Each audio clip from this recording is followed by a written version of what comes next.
we begin, I want to acknowledge that Professor Jen Chow from Queens College is here with a number of her students, and they're taking a not-for-profit class at Queens College. So, welcome. Thank you. This is a Queens College student taking governmental and not-for-profit accounting reporting, audit and valuation. So they study USD CAFR, and Ms. Thompson was my guest speaker in the summer and observed that presentation. Each one has been assigned different fund to analyzing. So this is truly a great opportunity. Thank you. I'd like to call ask the secretary to call the roll call.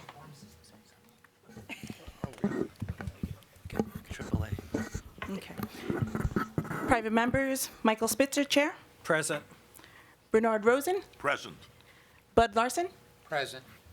Public members representing Mayor Bill de Blasio, John Grathwell. Present. Representing Comptroller Scott Stringer, Jacqueline Thompson. Present. Representing Public Advocate Letitia James, Umair Khan. Good morning, Present. We have a quorum. Take that one. Thank you. I'd like to have a motion to accept the minutes of the November 13th, 2018 meeting. So moved. And anybody that has any nits or anything, please forward them to Katrina. Yeah, they can always. With that, the first item on the agenda is the Brooklyn Public Library. And would you like to introduce yourselves and make a brief presentation? Very much so. Thank you for inviting us here. I'm Brett Robinson. I'm the Executive Vice President for Finance and Administration at Brooklyn Public Library. I'm joined this morning by Amadou Waji, our Vice President of Finance and our Chief Investment Officer. Eldine Wilson is the Engagement Manager from our audit services firm, Eisner Amper. And Candace Meth is the Engagement Partner. A quick note on Eisner Amper. They have joined us at the last couple of these presentations. We actually did an RFP for audit services and awarded that contract to Eisner Amper this past summer, I believe. But we have rotated the engagement partners to shake things up in terms of who's actually doing the audits. A little bit about us as an organization. We're a library. We're one of 3 library systems in the city of New York. I like to think that all of the library systems have a slightly different flavor on the kinds of services they provide. We serve the 2.6 million residents of Brooklyn. Some statistics: we circulated 13.7 million materials last year. Our collection totals about 4 million items altogether. 300,000 of those at this point are electronic, e-books. Let's see, we're the largest provider of free computer and internet access in Brooklyn. We had 2.1 million computer sessions last year across about 1,600 devices. About 500,000 unique attachments to our Wi-Fi last year. One of the things I'm very proud of, we actually have 2,000 volunteers who support our services every year. They provided 94,000 hours of service last year, everything from adult literacy to story times in a language other than English. We had 7.1 million visits to our 59 buildings, and we had over 1 million people attend our more than 78,000 programs last year. So we do a lot of business in Brooklyn. We have been working very hard on our buildings, the facilities that support this operation, and there are some things in our financial statements this year. They're the culmination of a couple years' worth of effort. The biggest thing in there is the proceeds from our Brooklyn Heights transaction, which we've spoken of previously. Essentially, we disposed of the air rights attached to that building. We partnered with a developer who's building a residential tower in Brooklyn Heights, and we will get a brand new library at the base of that tower, exactly where the current one sits and still owned by the city of New York. We're also able to extract $52 million from that transaction, 22 of which came to us in the form of cash, and which now make their appearance in our financial statements. So a little bit about those financial statements. We received an unmodified or clean opinion from our audit team at Eisner-Amper. Our assets total $137.4 million, which was up $2.6 million. Cash and cash equivalents were down slightly, 4.7, although our contributions were up. I guess the big change, the one I just alluded to, you see investments has increased by $21.3 million. That's in large part because of the cash from the Brooklyn Heights transaction. 20 of that 21.3 is from the proceeds. And what we've done is we've invested them in a series of short-term vehicles, A-plus rated bonds, and they will liquidate at the point at which we need them for construction. So we're trying to take that 20 and earn a little bit more along the way in a safe and prudent way. We also have a longer-term investment. It's managed by an external investment manager, Rockefeller Capital, and that increased $1.3 million, essentially because of the increase in the market value of that portfolio. Let's see, other things to point out. Property and equipment increased $4 million, and that's in part because of some of the self-managed construction work that we've been doing over the last couple of years. So principally, that is some of the investments in our Greenpoint branch and our interim location in Sunset Park, which is now open to the public while we renovate the entirety of the Sunset Park building itself. Accounts payable decreased by $1.1 million, and that's in part just some timing issues between the fiscal year. Notes about our statements of activities. Operating revenues and support was up $6.5 million to a total of 171. Our principal funder is the City of New York, and for that we thank you all very much. $114 million from the City of New York, which was up 2.8. Nominal increase from the State of New York, $190,000. Contributions were up over $1 million as compared to last year. And our special events was up. So we're also trying to grow our other revenue channels, and although the City of New York is far and away the largest contributor to our services. In terms of expenses, as we raise revenues, we tend to put them directly into services fairly immediately. So every corresponding raise in revenues, generally you'll see a corresponding increase in expense. We're largely a people business. 75% of our money goes to pay salaries and fringe benefits, and so that is the largest piece of our increased expenses, $4.2 million. Rent and utilities went up, so we do reflect the value of the contributed buildings. The City of New York owns 55 of our 59 locations, and we represent the value of that contribution in our financial statements. And the value of that contribution was $2.2 million greater this year as compared to last. We also spent a lot of additional money repairing those facilities. We're working very hard to put capital replacements. That's the ultimate goal for most of our infrastructure. But along the way, we spent $2 million more last year repairing those systems that are still waiting for their replacement than we did the previous. In terms of non-operating activities, our grants and capital contributions were about $6 million, $1.3 million from the State of New York's Education Department in the form of a construction grant. That grant went to support the repair of the plaza at the Central Library. It's part of a multi-year renovation of that building, so this is the first piece of it. And investment income not used for operations was approximately $700,000. So that was a lot of numbers, and concludes my rather long summary. With that, we're open to any questions you might have for us. I have suggestions. Quick question, do you have an audit committee? We do have an audit committee. And unfortunately, the chair of the audit committee couldn't be here No, today. I just want to Yeah. ensure that, you have an Absolutely. audit committee. It's the audit committee who actually engages our audit team. They're the ones who actually do the selection. You said you changed auditors, or you always had? We have done an RFP and selected Eisner Amper. They were also our previous. So they were the successful bidders on it? Correct. And you changed the partners because Correct. how long have you had Eisner Amber? It's 12 years. 12 years. How- About 12 years. 12 years. And I think it's 4 years, we No, have you rotated rotate. partners anyway.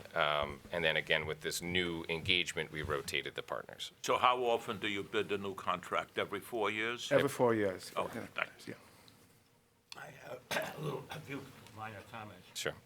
You have, on page 2, you refer to restricted, unrestricted, you have corporate, and what's corporate, unrestricted mean? What's the difference between Page that 2. and board? Why is it, is it just unrestricted, or is there something special? The corporate unrestricted is that portion of our fund balance that hasn't been designated for So it's any, unallocated. Okay. basically, yeah. The word means that.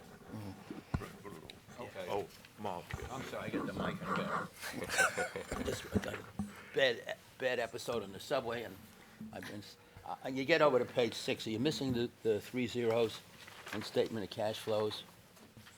Page 6 of the statement. We It's- reflect them in in thousands. thousands. I know, but Yeah, every other yeah, place you say in thousands, you don't say Oh, it here. okay, yes. Just so Thank somebody you. reads this darn thing. Then you have a couple of things Oh, that I didn't quite understand. In page 7, you refer to developed international equity securities. I used to run a brokerage firm. I don't recognize that as a category. They are securities that are purchased in, they basically the developed world in Korea and Southeast Asia. Okay, so it's not developed international equity securities from developed markets. All right, I understand now. And then there is something here about reduce the risk of losses due to changes in fair value or the failure of counterparties to perform. What counterparties do you have if you're not lending out securities? Everything goes through a clearinghouse. What counterpart failures are you talking about? Well, I mean, we have hedge fund for one. But that's There's the hedge piece, and there's the UK securities as well. So, I mean, the developed international equity is not just within the Korea. We buy that portion of the portfolio includes UK securities and it doesn't other go through a European ones. clearinghouse, though? I'm sorry. I thought that went through a clearinghouse and there was no risk of delivery there. Well, I thought this was referring to if you had a counterparty owed you money or something like that, or something, but, or where you had a contract with somebody to deliver a security, but, all right, if that's satisfied, it looked odd. we'll look into it. We'll look into it. And there's another minor thing, forgive me again. On page 9, you draw a distinction by actions of the member of the Board of Trustees and appropriations by the Board of Trustees. Are you trying to tell us something, or is that just a, I'm sorry, which Page- section on page page 9? 8 are you looking at? in the first paragraph, you refer to members of the board, in the second one, you say the Board of Trustees. Sounds like there are two different things happening there, and I don't think you mean it. I'm trying to see exactly where you. It's really the Board of Trustees in each case, isn't it? Yeah. I don't think you mean members. Okay. I have a comment on page 10. Mike? On page 10, income taxes. In one of the libraries, they mention actually that they file a 990. But here, there is no mention that you're filing. So my question is, do you file a 990? Yes, we do. And the income, but, not, the IBTI or whatever it is, Do you file that? as Unrelated well? business income. Right. Yes, I got we you. file a 990T as well. I mean, and we have to file a 990T because of our passport services that we operate, Right. which is not part of our. So is that what's meant in here, that income taxes might not be material? I mean, in general, in as much as it's above the threshold that we have to file 990T for, it's not material in the sense of the overall picture. Okay, I have two minor comments. This is one which another one of the accounting firms finally dealt with, and that is, you don't say, you say the library's about, this is 19 subsequent events, and doesn't say, we didn't find anything. And I know this is a problem with some of the firms, but the next library we're going to deal with said that. And otherwise, you don't know what you're talking about. So one of the things that came up in actually our peer review is that we used to have that language in our comment, and they felt that it was overreaching, that the auditors cannot take full responsibility for every subsequent event, and that management has to take responsibility for it. So we were actually told as a peer review comment to scale back the language in that line. You guys take care of yourself. It's their law. Mark, it's their lawyers. That's it. Full transparency. So we're going to hear the reverse of that in a few minutes. Well, here I have one, I think you'll have to agree with me. Oh, go ahead. On 17, you don't discuss what the new standard will do.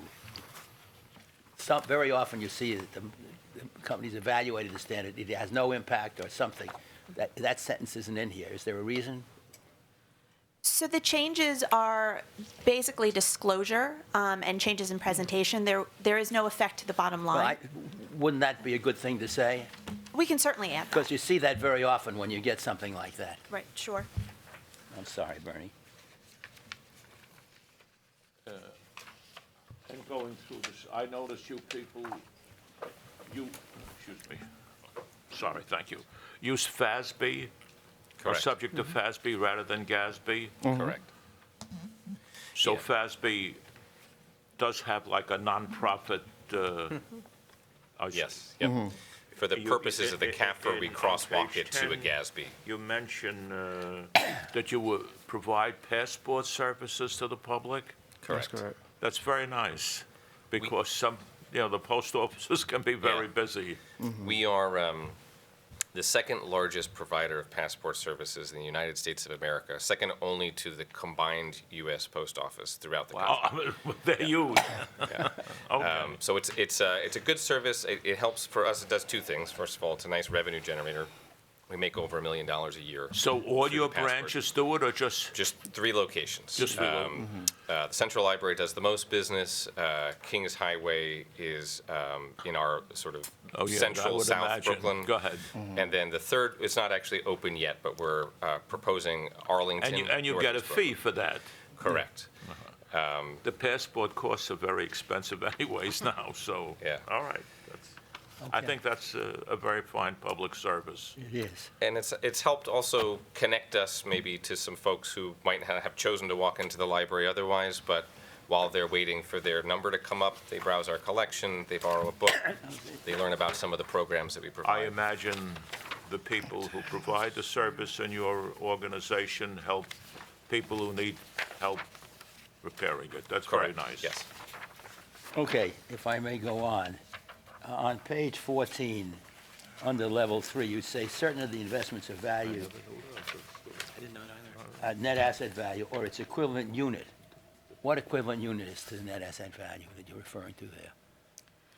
So for the particular hedge fund, it was defined at net asset value, but the literature basically says you can be at net asset value or of its equivalent unit. So this was to define the parameters around what would be in the column at NAV.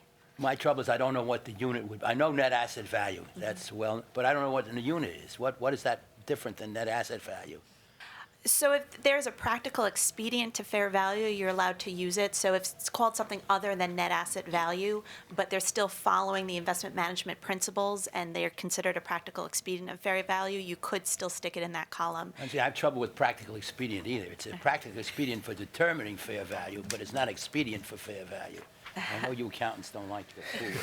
It's just, But to pick It up, isn't, not English. I guess, Mark, can I pick up on something? Please do. So just regarding the hedge funds, two of the largest systems of the New York City Employees Retirement System and the teacher system don't even invest in hedge funds. And that's public pension funds. So, I mean, why have you decided to put your money in a hedge fund, given the cost? I mean, that was one of our biggest concerns, was just the level of fees that are taken by these money managers, and the return net just didn't present a value for us. So, and you wouldn't have so many questions from Mark either. so, Well, I rise at the defense because I represent a number of hedge funds. Conflict of interest. So just, it's actually something relatively new for us in the last year or so, sort of dipping our toe in the water. I think it's a fair point that you raise. Are the costs worth the returns? And we're sort of exploring that question now. The principal reason our investment committee recommended that approach to us is to help manage volatility more than return. So again, we're sort of looking at it as a pilot. We always reserve the right to de-invest in the hedge if it's not working for us. Yeah, we're all getting hosed right now, from what I understand. So. Well, it depends on the hedge fund you're. No, for Yeah. sure. Hedge fund covers a lot of sins. Yeah. Sure, but I mean, the purpose of diversification is to mitigate that risk, right? And so it's like you're balancing two things in that you're dipping your toe, but the cost basis for dipping your toe may not be worth it because the fees are so great at such a low amount. I like the amount. Thank you, Mr. Our former chair. we, So, I mean, I guess, it's a balance, but, I think it may not, it may be a risk that you're not at because, it may make sense for larger institutions that have, larger sums of money to put towards, hedge funds. So, it's just, it's one of those things, because the cost can be tremendous. Yeah, it's a fair point, and definitely one that we are going to actively consider. Every quarter, we're getting together and measuring the performance of our portfolio. This is one of those areas we're going to look at. We intentionally selected a hedge that was lower on the sort of fee basis than many of the ones that are out there, but I think it's still a fair point and one that we'll be keeping front of mind. in looking at the investments, there's over $30 million in equities. Who manages those, or purchases those equities? Rockefeller and Co. We have Rockefeller Capital Management manages it for us. I'm sorry, Rockefeller. Yeah. They are, it's a series of funds, some of which are developed by Rockefeller itself, some of which are outside managers. And again, that's something we continually evaluate the performance of each of the individual funds as well as the portfolio as a whole. Currently, I think it is 70% equities, 30% not equities. Is there a limit for how much could be in equities in in your total portfolio? It's self-defined, so we do have asset class ranges that essentially our board of trustees has voted on, and I believe 70% is actually the outward boundary of that range. If it were deemed prudent by the board to do so, they could extend that range to whatever number they saw fit. It's self-determined. Self-determined, exactly. I note that there was a separate attachment on prior year considerations. Can I assume there were no current year considerations since I didn't find any? That is correct. That's good. And that you were satisfied with their actions on all the prior considerations? Yes, so we provide our update on the steps they took to address the considerations, and they thoroughly addressed each one of the considerations that were raised, which were all in the area of IT. Thank you. If I would, mind again, page 16, above note E, you wrote off so much, and then the library loss of disposal so much. You don't say which year, because you're referring to 2 years here. Is this 2-year period, or should there be another something? So it's 2 years. So you look at the first sentence in that paragraph, it says. Yeah, I know, but So in this year, we wrote off 423,000 as opposed to the 2 point. 2.1 million in the year before, respectively. Well, okay. That's, I wouldn't agree with that, but, oh. There is a reference here about the spending policy. I'm on page 20. Did you actually adhere to those policies? Yes, we do. Okay.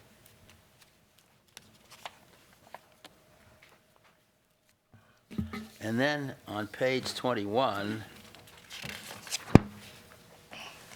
this is something, it sounds like a garden. It says among other factors, plans in red zones are generally less than 65% funded. And our zones, and the most recent zone status is green. Is that something new? I don't No, remember seeing that. it's not. elsewhere. It's been around for a few years now. Am I wrong, Mike? I guess I just didn't remember seeing it. It's been around for a few years now, and to my understanding, quite a few organizations weren't using it. But according to FASB, it's one of the things that you have to disclose. I don't remember seeing that in the city pension plans, did we? Well, I mean, the city pension plan is under GASB. It might have a different This might be a requirement FASB-specific that requirement. is Okay, specifically I promise FASB. there's the two last questions. You have a line of credit. Do you pay a facility fee? No, we do not. Oh, that's nice. Yeah. We do, which is why we've always renewed it every year. You're a good customer then. And then you say, however, the cash maintained in non-interest-bearing accounts currently has no time limit. No limit. I thought it was $250,000 no matter what happens. Well, I mean, that you're talking about the FDIC Yeah. That's limit. I mean, your concentration of credit risk says the cash maintained in non-interest-bearing accounts, that's in banks, currently has no limit on federal insurance. well, because I mean, for us, the FDIC insurance doesn't cover that piece. So, for example, we have 10 million in Citibank to meet our payroll and so on. So FDIC what insurance you're is saying not is gonna cover it's not more no than that. limit on federal insurance, you just don't have it. I mean, we have a coverage up to the $250,000. amount that's applicable for FDIC. Well, And then anything over and above, I mean, it's on us. What we used to do, we employed a Puerto Rico sweep at one time, wherein we would transfer in everything that was left over and above a certain amount overnight, and then earn interest on it to secure it. But in 2008, when, I mean, the auction market crisis, I mean, came up, we realized that they are not insured.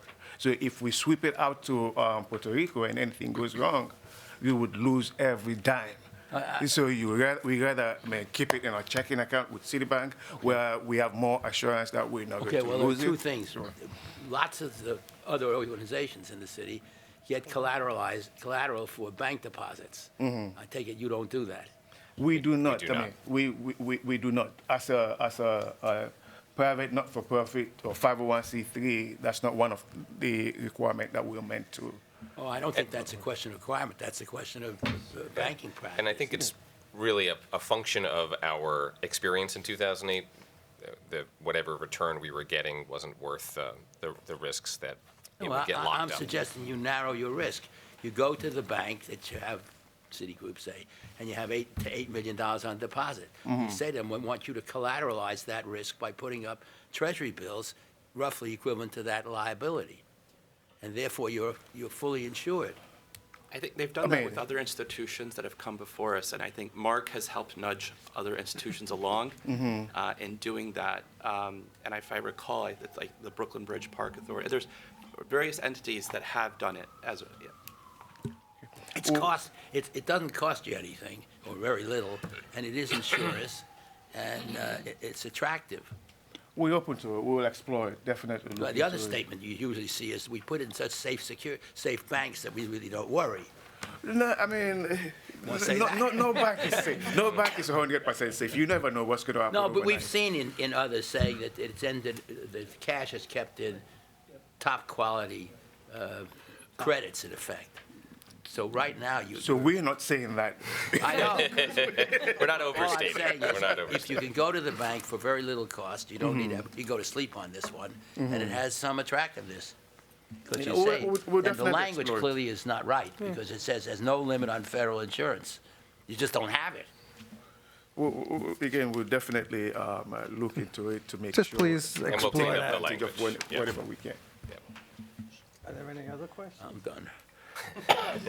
Since you answered the question about the management letter, Bernie? On page 16, you say that the city owns all the property, all the Brooklyn Public Library, even the central branch? Correct. Nearly all. We lease, I believe, 4 branches at this point. I'm sorry, sir? Nearly all. 4 of our branches are leased from private landlords, Okay. and the other No, 55 that's all right. are owned by the city. So basically, all the capital improvements they will do, the major capital improvements, the city? We have a blended approach. Most of our work is financed through city bonds and managed by the city's Department of Design and Construction. We also receive capital grants from the New York State Education Department, which we have used to make self-managed improvements to some of our assets. Where we do that, we depreciate that on our books. Most of our improvements are on the city's depreciation schedule. In recent years, we have employed a technique sometimes called a pass-through. I think it's now being referred to as a city capital grant, where we manage the work directly. The city commits to a contribution, and we're essentially reimbursed. We invoice the city for our expenses, and they reimburse them. Okay. I have one last question, nothing to do with this. Yeah. The card catalogs that I Yes. went to, they still exist anyplace? They do. Not in public spaces anymore, Now, the but reason many of I our ask staff that are is attached to them. I have a lot of friends Yes. who are disappointed when they've disappeared and asked Yes. whether it's possible to buy them. And I think if you ever decide to get rid of them, it's a very valuable Yeah. thing to make prizes or auction them off. Yeah, that's a great suggestion. I'll have to pry them out of some of the librarians' hands. I think I they know are that attached to probably. them. It's in the dinosaur section? Yes, exactly. Yeah, they're probably with teeth. Right next to the ancient history corridor. I'll stand in line. Well, please. Are there any further questions? I thought I would close, as I have the last couple of years, that if any of you do not have a Brooklyn Public Library card, I have them in my bag. I'm happy to sign you up and make you a card-carrying member. And, even if you don't live in Brooklyn, you can borrow our digital catalog through your phone, through your tablet, put our app on any of your digital 21st century devices, for me. and start reading. Bud and I got our I've heard- cards last year. Yes, I signed up and I've read some books through the e-simple. excellent. I haven't done it. I have also done that. Yeah. I should add, I'm going to do one more plug for Books and our movies. our mobile app. We have a barcode scanner feature now. So if you are at a friend's house and you see a book you like on their bookshelf, you can scan that barcode, see if we have it in our collection, and I probably shouldn't. We're far enough away. If you're at Barnes & Noble and you're debating whether to buy that book or not, you can scan the barcode, see if we have it in our collection, and how many holds, how long you would have to wait as you're making that decision. So we're constantly trying to improve our customer experience, and so happy reading. Well, you're such an incredible resource to so many people in our city. Libraries aren't what they used to be. I remember growing up as a kid, it was just a place to go read a book and spend an afternoon. My mom would drop me off to get rid of me, I think, for a while. But those days are long over, and you provide so many critical services to children, to adults, to the elderly, and to give a sense of community, which is so critical in our city. So I just want to say thank you for the tremendous services you provided and continue to do so. Thank you. We appreciate it, and we appreciate your generous support. I echo we his have the thoughts, and management I got to thank you for coming, and Great. I want to wish you all a happy holiday and a healthy new year. Thank you to you and your Mike, families as Mike. well. So much. Bernie has a question. You have a management letter for There was, Bud had asked the question, and they answered it. There are no New Year Oh, these are old These are comments? all old and they're They're satisfied. satisfied. Great. Should we I get, have while to they're getting is say- good?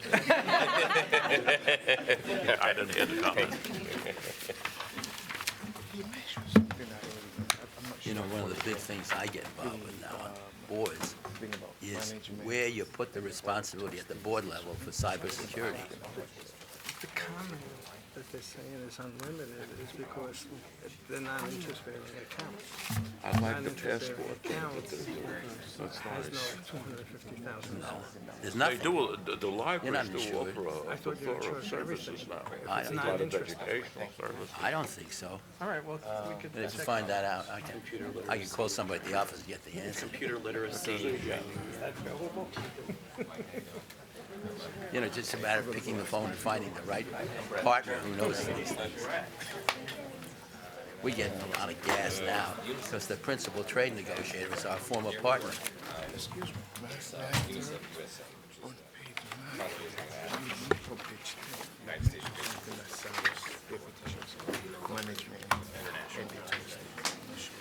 Oh, I tell you what it is. Page 9. It's page 10. It's Roman. Yeah, I'll show you what the difference is. In this case, you say, by members of the board, in this case, it's the board. So this side, I'm atomizing it. So if I were a director, I would tell you, you better say the board. So the two are not consistent. They're inconsistent. I'm sorry, I do all this kinds of stuff. You can have the copy if you want, you can have this. if By you all want. means. Thank you so much. There may be other things I didn't raise. Thank you. Good morning. Please introduce yourselves and make an opening statement. Sure. Good morning. I'm Mike Trigali, CFO, Queens Library. I'm joined by my controller, Vishnu Dewa, Morning, good morning. and two auditors from BDO, Ritesh Lal and Jeremy Mizell. Morning, everyone. Morning. Just wanted to give some basics on Queens Library. Queens Library has 65 locations across 178 square miles, including 62 libraries, a tech lab at Queensbridge Houses, a universal pre-K site at Ravenswood Houses, and a teen library in Far Rockaway. The average age of system libraries is 60 years old. Queens Library's buildings have a combined total of nearly 540,000 square feet of publicly accessible space. Nearly half of the 2.3 million residents who live in Queens were born abroad and speak 165 languages. The library circulates books and other materials in more than 40 languages, including Spanish, Chinese, Korean, Russian, and Bengali. Circulation of materials in languages other than English in FY 2018 was 1.3 million. Through its New Americans program, founded in 1977, Queens Library offers many services that assist new immigrants in adapting to life in the U.S., aside from English classes such as coping skills and citizen workshops. Just in terms of some statistics, we have 1.5 million card holders, a circulation of 12.4 million, collection of 5 million, computer sessions held, 3 million, 1,600 employees. We collected fines in the amount of 1.2 million. We had 11.4 million in-person visits. We have an operating budget of 161 million. We have over 80,000 programs offered at the various branches as well as the central library. 1.5 million program attendance in fiscal year 18. Public access computers, we have 9,000 computers available. Wireless use, 500,000. So those are just some basic facts. As you know, last year was my first year that I was hired, and in the fiscal year 17 audit, you know, there were numerous recommendations for change. And as you could see, as a result of this year's audit, we really hit most, if not close to all, in terms of complying. And that was in no small means to a major effort in really tweaking the library's financial apparatus. It started out with an approach to implementing pretty much an empowerment funding model, where we assigned the fund centers to fund center managers, those people directly responsible for those dollars. We associated fund center liaisons, the people involved in spending that money. As you know, in the past, especially in fiscal year 17, it seemed that just the modus operandi was to basically keep processing bills into the summer, and that resulted in messy audits. So we implemented a lot. Once we had the budget structure, we were able to run reporting to show them where they stood in terms of their expenses. We started a big major training program for over 60 employees, everybody involved in the purchasing aspects of the library, and we set deadlines, and it really compressed everything. One of the problems with this is, our line of credit was a little higher. We were at an 8 million line of credit as a result of compressing basically multiple years into one fiscal year, based on the fact that in the prior years, things would trickle into the next fiscal year. So that's my overview in terms of, a lot of the work that we've done. And really, it's across all aspects of our finance department: payroll, accounts receivable. And certainly our controller has had a big hand in implementing these changes as well. Thank you. Wow. So, one minor thing, I always do this. The official name of the city is the capital T, City of New York. You've got lowercase in a number of places, just for fun. Consistency. Apologize. We'll make that correction. You are the 246th organization he's made that comment to. 47. Sure. You've definitely had a tremendous assignment at righting the ship at the Queens Public Library. I had a question with regards to just the your investments in fair value, page 16. A large amount of your funds, well over half, are in essentially stocks. You don't, or in equities. You don't have as much in fixed income, in more risk-averse investments. And so my question is why do you have a more risky approach when it comes to your investments? Pretty much, the model is a model that was in operation at the library for multiple years. In meeting with our board audit committee, they did start to look at that. And we basically worked with our investment banks last year, and we were trying to get them aligned in terms of an apples-to-apples comparison, because obviously every bank sends their own statistics on how well they're doing. And it's very hard to kind of judge where they're at. So that was our first venture into really breaking down the investments. And I think what you're saying is something else that we will be looking into in the future. Right. No, it's a large amount of money. In the sense of, it's $30 million, and it seems to me, just for example, you can juxtapose that with the Brooklyn Public Library, and, they're at about 50-50 between fixed income and equities. And, here out of 28 million, only 1.8 million Is in fixed income. is in fixed income, which that's a very, we're expecting major volatility in our capital markets. You're exposing yourself to a lot of risk. And so, we've been seeing these gyrations recently, and it's anticipated to go in the coming year as well.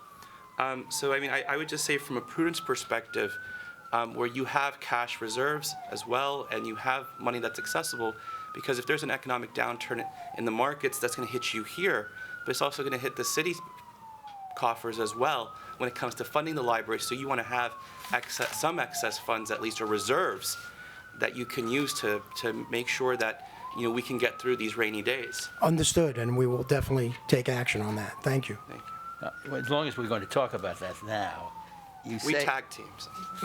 Pardon me? We tag teams. Okay. The library has investments in fixed income securities comprised of open-end funds. So you're essentially investing in bond funds?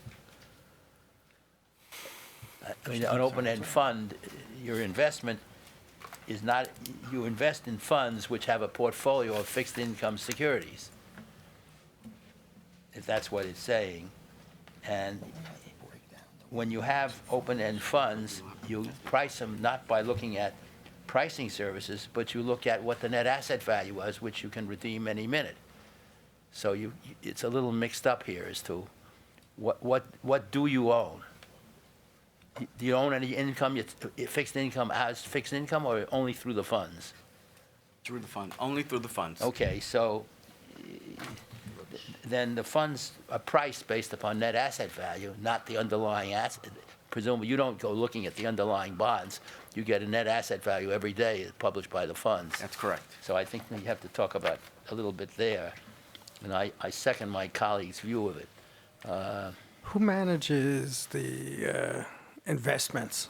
Is it self-managed or? No, we have our investment committee that stipulated a policy that our 3 investment banks follow on a daily basis. Yeah, You have but when you're investment trading banks. in equities, who is doing that investing for you? or TD Bank, Wilmington Trust, and JP Morgan. And they're making the suggestions? That is correct. Question he's answering, I don't think he's answering yours. So you have three money managers. That is correct, yes. Boy, that's a lot of money managers for a really small endowment. Yeah, and as I said, that's why the audit committee was looking into this in terms of trying to determine whether we should, go down at least one investment bank, but that decision wasn't made yet, and it's something you we have are actively working on. Do you have a consultant who consults for you on up here and how it goes down there, rather than relying on the 3 banks to tell you what to do? Pretty much we rely on our investment banks. Because the usual pattern is you have somebody up here who helps you pick the money managers.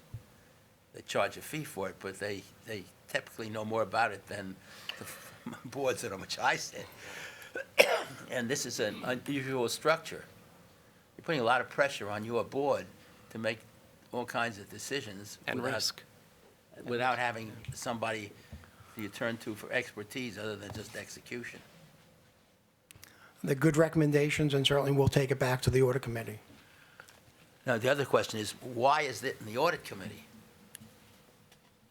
Usually you have an investment committee and an audit committee, and the audit committee reviews everybody. Why do you put it in? We do have both. We do have an audit and investment committee. So it's the investment committee that will make these Yes. decisions, okay.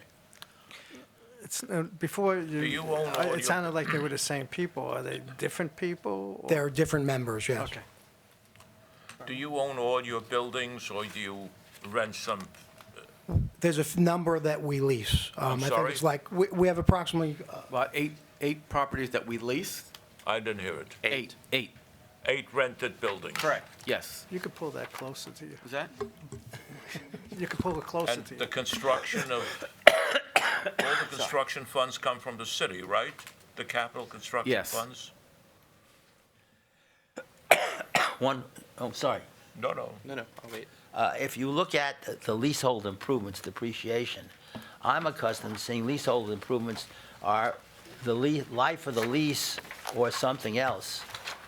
But it doesn't say, What page is that? if you look at page 11, you say leasehold improvements 3 to 39 years.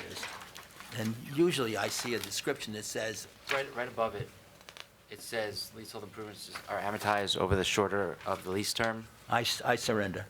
I No, missed that's a good that. question. That's because the capital T. I actually meant to ask this of Brooklyn.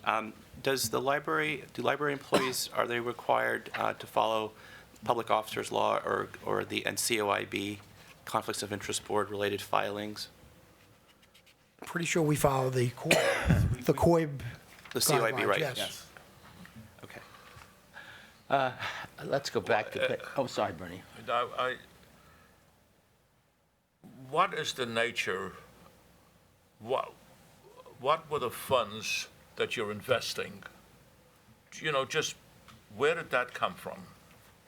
Donations? Yeah, it's primarily from our foundation. Contributions? Correct. As well as a board designation portion. I'm sorry? As well as a separate board designated portion. We get state And you're funds. never going to use that for major capital improvements, you may use it for minor stuff, is that it? Because the city will pay for the capital improvements. That is correct, although, as was mentioned in the previous meeting, there are these capital grants where funding has to be laid out. So in that case, it may be something that in the future we would look into to potentially borrowing that for minor non-capital or even capital expenses. It's not a firm policy then. Correct. It isn't, I mean. Well, we'd have to get approval from the board to be able to use that for construction-related costs. Don't worry. Turn to page 12. I never learned how to pronounce whatever it is. What page? You refer to it as the new law. It's around for 8 years. When does it get old? We can take that out. You really should, and then this should provide some relief that due to each recent economic downturn have found the underwater endowments.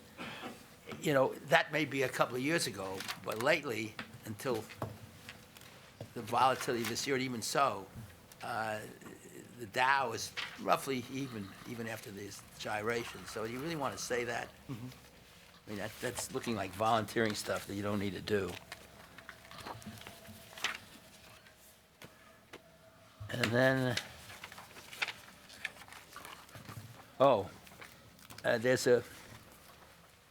there's a thing on page 8, which you say a significant reduction in the level of support provided to the city, if this would occur, may have an effect. You just said it would have an effect. Why are you hard on it? Which page is that? Page 8, first paragraph. No, second paragraph, I'm sorry.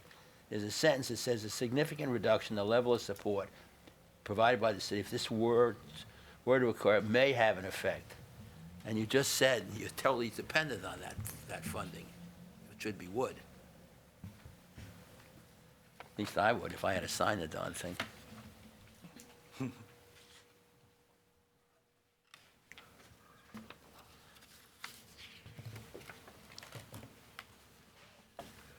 They're about the same size as Brooklyn. No, they're smaller. They're bigger. No, Brooklyn's what, 50% larger? I don't know. The We're- money. Not money-wise. I don't know, we're pretty similar. I don't remember now. Brooklyn has 60 million in investments. Brooklyn has 60 million. The investments, Right, but as far as size, I think. yeah.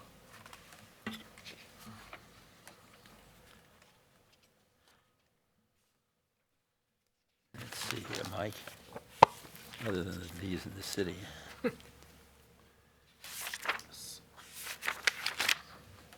Now, this is something that I want to call your attention to. On page 22, you are making a statement that the library expects current spending policy to allow its endowment funds to maintain their purchasing power as well as provide additional real growth through investments. That's a very aggressive statement. Right. If I were direct, I wouldn't sign on to that, particularly in light of the choppy nature of the market. You may hope that it happens, but I wouldn't expect that. But that's the lawyer in me.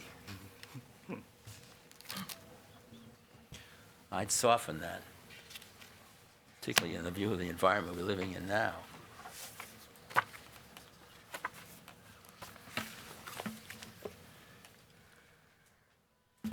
If there's no other questions regarding the financials, I'd like to move off onto the management letter.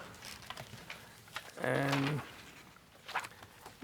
there seems to be a large number of comments in here, basically due to the timeliness of things. Well, those were last year's, that was from fiscal year 17, and they came back and they re-audited those items.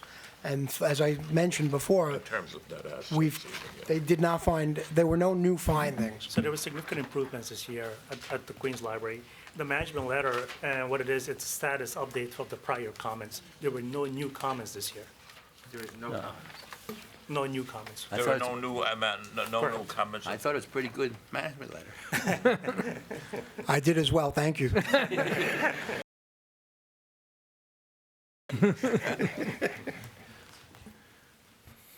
Where do you, I'm sorry. No, go ahead, No. No, I was just going to say, on page 7 of your management letter, you classify some things as significant controlled deficiencies, but that was from the previous year? Correct. Yeah. And management took care of it this Yes. year? Yeah, there's an update status on every comment that says with management, how management addressed it. Excuse me. So last year, when Brooklyn's Public Library, they I asked them a question about cybersecurity and what practices that they were incorporating in order to address or minimize whether it's hacks or other types of issues or employee-related problems, so on and so forth.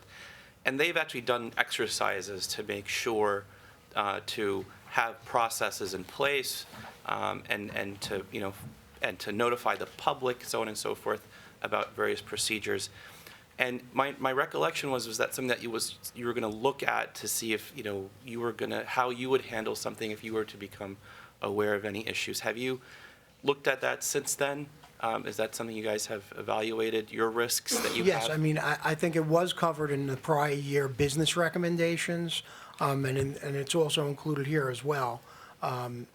We did take steps during the year actively, and BDO, I believe you have some new comments in terms of this year's audit. And we're also, vigorously pursuing implementing their recommendations as well. One of the problems comes down to cash and money available, but we are looking into it, and certainly where there are lifts that we could internally pull off, Right. we will certainly get those taken care of. Okay. And then the second one is more of just with the potential new developments in Queens, when it comes to major companies perhaps coming or not, how are you deciding, where, you build more libraries and where there's population growth and, where there's needs of services? And as I was mentioning to Brooklyn, I mean, as you know, you serve such critical functions to our communities. So how do you evaluate, where a new branch may be necessary and what that criteria might be? That portfolio is actually under the COO, but obviously I am aware of, what's happening certainly in Long Island City. And as you know, the Hunters Point Library is geared to open up, I think, in the summer, from what we understand. And certainly we're hopeful that talks with a vendor that may or may not be moving into the neighborhood will offer us some other opportunities as well. Okay. I'm glad you're considering it. John, you have a question? No. Okay. Excuse me, at what committee at the board does the cybersecurity responsibility rest? Or don't you have a committee? No, there's no IT cybersecurity board. Committee? So Correct. that the directors as a whole assume that responsibility? That is correct. We do have a separate vice president in charge of IT, No, I'm just thinking at who the reports to the director level. COO vice president. So it's certainly well-staffed and managed. But to pick up on Mark's point, many companies now have specific committees that are dedicated to cybersecurity. And it may be something that you should consider given the complex nature of what is now happening.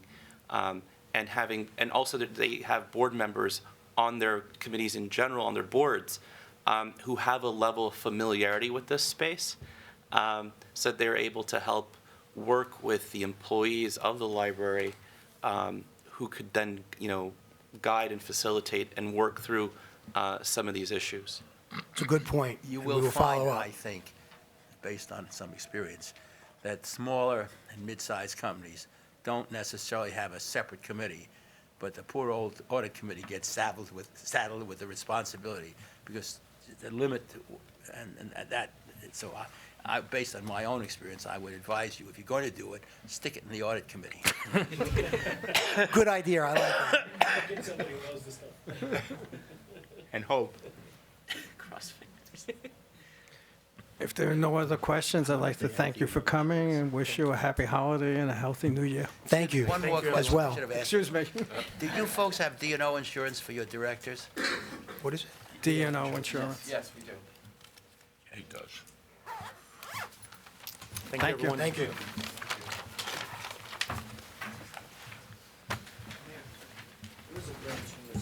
Yeah, having completed the agenda today, I'd like to have a motion to recess this meeting and then to go into executive session.